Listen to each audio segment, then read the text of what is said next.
लोकतंत्र में जनता की चुनी हुई सरकार इतनी मनबड़ हो गई है कि वो जनता से नहीं डर रही है। सरकार इतनी मनबड़ हो गई है कि वो जनता को डरा रही है। अरे धिक्कार है उस जनता पर जो अपनी बनाई सरकार से डरने लगे, और लानत है उस सरकार पर जो अपनी भाग्य विधाता जनता को डराने लगे।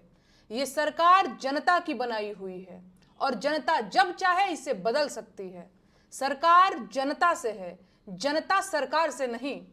और अगर देश की सरकार देश की जनता से नहीं डर रही है तो इसका सीधा मतलब है कि यह सरकार बनाने का काम जनता कर ही नहीं रही है। तो सरकार फिर कौन बना रहा है? ईवीएम। फिर तो हो चुका खेला। सरकार ईवीएम बनवा रही है और ईवीएम सरकार बनवा रही है। बढ़िया है फिर तो। अच्छा, दिल पे हाथ रख करके बताइएगा, आपको सच में लगता है कि सरकार देशवासियों का भला कर रही है? क्या आपको अब तक नहीं समझ में आ रहा है कि सरकार की नजर सिर्फ देश के संसाधनों पर है? महंगाई, बेरोजगारी, स्वास्थ्य और शिक्षा जैसे मुद्दों को साइडलाइन कर देने वाली सरकार देश का भला कैसे कर सकती है?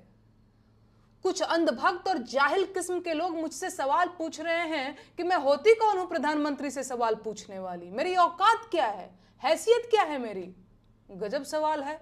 अब क्या देश के प्रधानमंत्री से सवाल पूछने के लिए पहले मुझे प्रधानमंत्री बनना पड़ेगा? आप शायद भूल गए होंगे, लेकिन आपकी जेब में पड़ा एक कागज का टुकड़ा आपको ताकत देता है कि आप पूरे अधिकार के साथ देश के प्रधानमंत्री से सवाल पूछ लें। अपने सोए हुए दिमाग को जगाइए महाराज। आपका वोटर कार्ड आपको खाली सिम खरीदने के लिए नहीं दिया गया है, आपकी नागरिकता का एक दस्तावेज है, और वो उसके आधार पर रास्ते का एक गरीब मजदूर भी प्रधानमंत्री से पूछ सकता है कि साहब मैं अब तक गरीब क्यों हूं? अपनी ताकत को पहचानिए। इस देश के नागरिक हैं आप, गुलाम नहीं हैं। आजाद देश के आजाद नागरिक हैं आप। जागिए और पूछिए सवाल इन बड़ी गाड़ी और ऊंचे मकान वाले नेताओं से कि आप अब तक बेरोजगार क्यों हैं?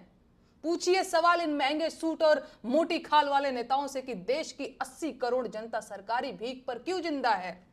अपने जिंदा होने का सबूत दीजिए, सवाल पूछिए और अपना हक लीजिए।